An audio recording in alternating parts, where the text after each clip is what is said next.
is not just about, this is going to be your husband, this is going to be your wife, when should we have the wedding? It's let people sit and talk. Give them a bit of space. When partners come, it's really important that people get space to talk. I'm not saying that they should go off for long courting sessions and go to acid parties.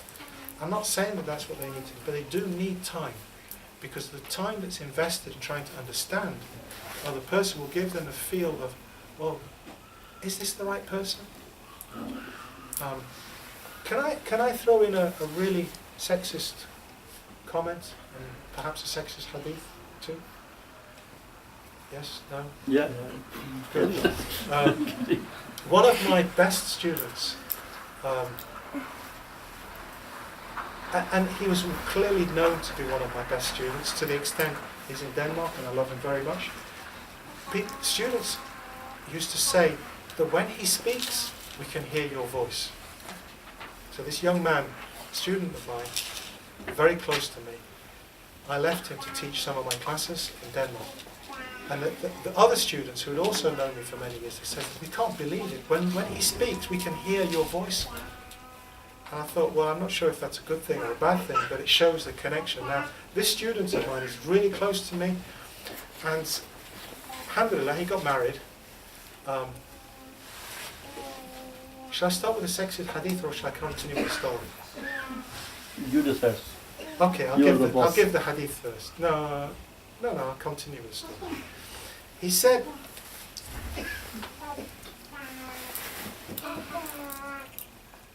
they asked, so how did you choose your wife? They asked him, how did you choose your wife? And he said, simple. I went to her and asked her, can you cook? She said yes. And I said, good. Will you marry me? She said yes. And then I went to the Shaykh. I told him what I said, and he says, good decision.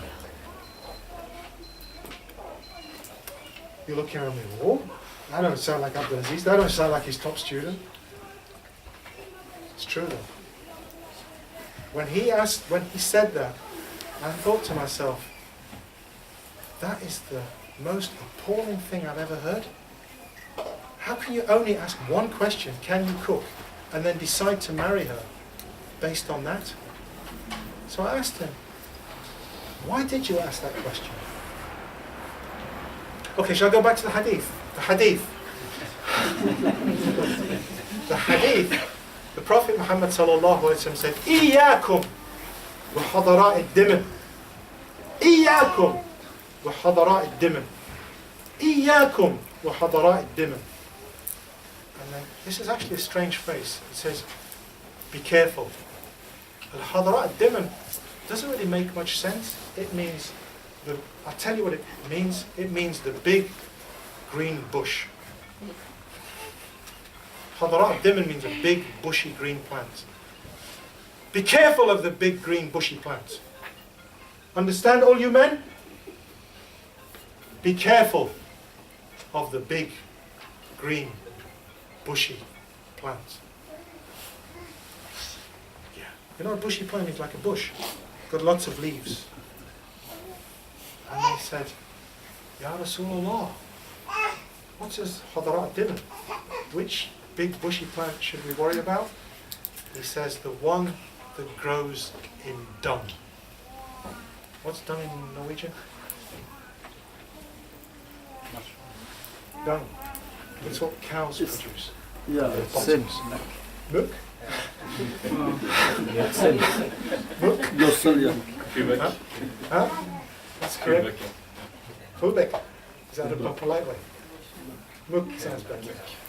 Okay, he's a doctor, I'll follow him. Milk. Cow milk. Okay. A big plant that grows in cow milk. Okay? What's that got to do? What's he talking about? He said, this green bush, can you imagine desert Arabs? A green plant is something that they live in the desert. Any plant that grows is considered to be beautiful, even if it's just thorns. If it has leaves, it's more beautiful. If it's big and bushy and green, this is the most beautiful thing you can ever imagine to a desert Arab, is a big, green, bushy plant. So he says, be careful of women who are beautiful, like big, green, bushy plants, but grow in the muk. Huh? Okay? Oh, look at me. What? Why do you talk in riddles? Okay. There are women who might be beautiful, but they grew up in the muk. Understand? They are not pak. They are not. They may look outwardly beautiful, but actually they're full of muk. And inside they are not as beautiful as you think. Just because they grew in muk doesn't mean that they actually are healthy. They just look beautiful. Look for something which is deeper than that. Right, why did my sexist friend ask about cooking? It's because his wife, his wonderful, beautiful wife, had perhaps only one woman in Denmark in the mind of my good friend who was more beautiful and more wonderful than her, and that was her mother. And he grew up in close, the two families grew up, and he always admired two women in his life, his own mother and this girl's mother.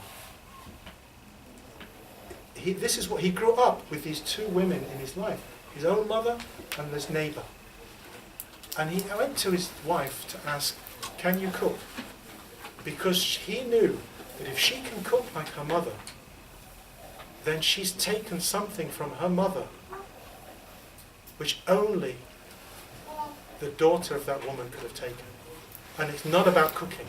It's about a relationship with her mother which was special. Now her mother at the time was dying of cancer. So I actually met the mother before she passed away and before they got married. And he was right, this woman was from the Awliya. She was a very, very special woman. I didn't know she could cook so well. I didn't know that she had so many great qualities, but you could tell just by being in her presence that this was a woman, a saintly woman, as was my good friend's mother. And what he wanted from the daughter was, if you are anything like your mother in terms of relationship, if you got anything from your mother, then I know you're going to be a great mother as well. I know that you are going to be the kind of woman that's going to make me happy. So he only asked her one question, can you cook? And her answer was, of course.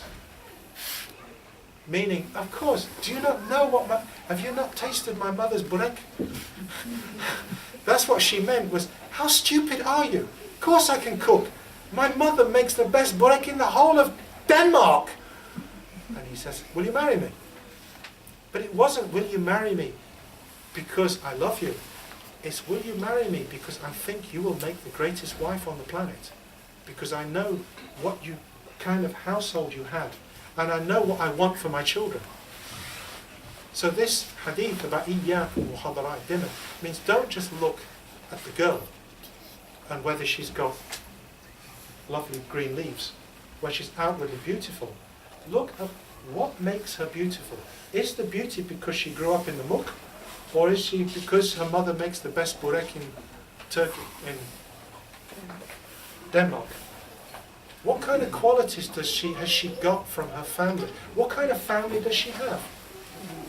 And that's why when you marry, when you're choosing a spouse, it's not just about choosing the wife, it's about choosing the family.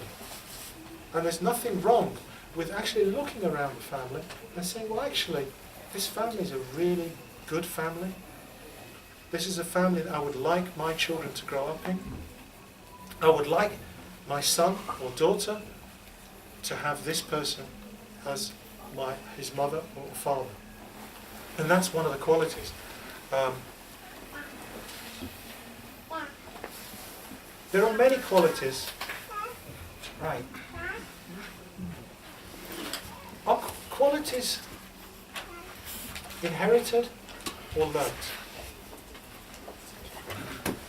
And I'm not going to move on until somebody gives me a good answer. Some of them are inherited by your genes, and most of them they learn during the during the life, about the Right. surrounding. Right, can somebody please argue with him? He said most of them are inherited. Some of them Some of inherited, them. but most are from their surroundings. Can you repeat your question? Right, are characteristics inherited through your genes? Are they inherited from your parents? Or are they learnt? And the answer from the brother is that some of them are inherited, but most of them are learnt. And I just want to start a debate, because he's been picking on me, and now it's my turn to get my own back. One of you please argue with him. Learnt. Yeah. All learnt. Not all. Most. You're saying the opposite. Most are learnt? No, If you took a kid and put him in a room with no, let's say, parents or anything, what would they inherit? What kind of traits? you're not actually arguing, you're actually confirming what he's just said. He said most, you're saying none of them inherited. All right. What kind of, what kind of inheritance is it? Qualities that we're looking for in this family. What kind of inheritance? Okay, bravery. You want something specific, bravery. Learn. Learnt? Learn and genetic. Learnt and genetic. Both genetic first, and then And then environment. But what I'm telling you, this is my own experience of my life. Okay. I see my children. No, we're up in discussion. I'm only this, of teasing, by course. the way. No, I understand that. Yeah. I don't care, so. Yeah, alhamdulillah. I wouldn't tease unless I want to. You know that. Of course. Okay. Right, does anyone say that it's genetic? Good, I agree with you. There's two of us who say it's genetic. Do you want to explain why you think it's genetic? Don't tell me because you're a psychologist and you studied okay, why? I think it's a quality that you're born with, and then environment will enhance it. Okay. And the reason why I agree with you is because the Prophet Muhammad sallallahu alaihi wasallam was asked, is my bravery inherited, or is it something that I've learnt? He says it was inherited. So the Prophet Muhammad sallallahu alaihi wasallam actually answered the question. And when you asked for a specific, I gave this one, because it's quite clear that from this hadith and another hadith I'm going to give you, is that some qualities, as you said, are inherited. And I have studied all of the psychological theories on this, because in education, the whole debate about whether qualities are learnt is actually fundamental to what education is about, and that's my subject. So I have studied all of these, but to be honest, I throw them all out when the Prophet Muhammad sallallahu alaihi wasallam pointed out that this was inherited. But elsewhere, he said that this quality is learnt. So it appears that the Prophet Muhammad sallallahu alaihi wasallam is actually saying both. The qualities are inherited, and some qualities are learnt. And that makes sense, because if they weren't learnt, what was the point of education? And the Prophet Muhammad sallallahu alaihi wasallam says, "Inni bu'ithtu mu'alliman." I have been sent as a teacher. And if he was sent as a teacher, then what was he sent to teach? I was sent to perfect good character. So good character is something that he perfects within you. So when you said it's something which is enhanced, you're actually echoing what the Prophet sallallahu alaihi wasallam said. But when it comes to choosing a wife, he said, تخيروا لنطفكم الأكفاء فإن الأرق دساس. I have no idea how to translate that, but I'll try my best. Choose لنطفكم. How are you going to translate that? I think it is Arabic, it's better than mine. لنطفكم. Out of passion, out of لنطفكم. Choose for your nutf. not for them. Yeah. Oh, the conscience, or maybe something more. In this, the nutf is actually nutfatun, is as I mentioned in the Quran, is the embryo. Nice. Look at the hadith all along. Choose for your embryo. Choose well for your embryo. That's all, right? Choose well for your embryo. تخيلوا لنطفكم الإكفاء. That which is balanced or equal, which is right. Choose for your embryo something which is equal. فإن الأرق دساس. For surely the veins pass on the blood.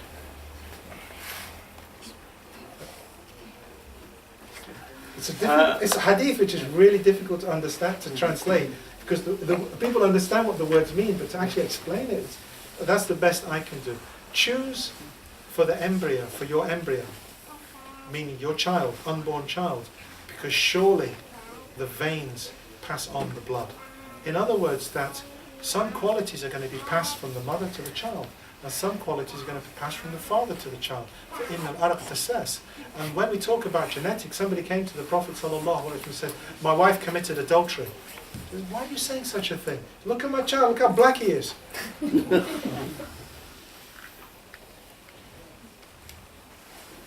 And I have affinity to that, because my wife is of Pakistani origin, very fair-skinned, and I'm, as you can see, not very dark myself. And if you look at Idris, who you might have met yesterday, he's darker than both of us. And we have in our community people who, to put it mildly, are racist. And they'll look, and the first thing they say about Idris is, he's very dark. I thought, of all the qualities you can choose to describe my son, he's very dark. I mean, he's very dark. And then I realised what they say is, you're white, she's white, he's black. And it's exactly what the best companion had said to the Prophet ﷺ. He says, she slept with somebody else because he's black. And then he said, your grandfather gave him his blood. Because he can't use the terms genes. He says, and that's true, if you meet my grandfather, well you won't because he died many years ago. If you see a picture of my grandfather, you'll see there is nobody in this room who is blacker than him, including yourself. My father was black.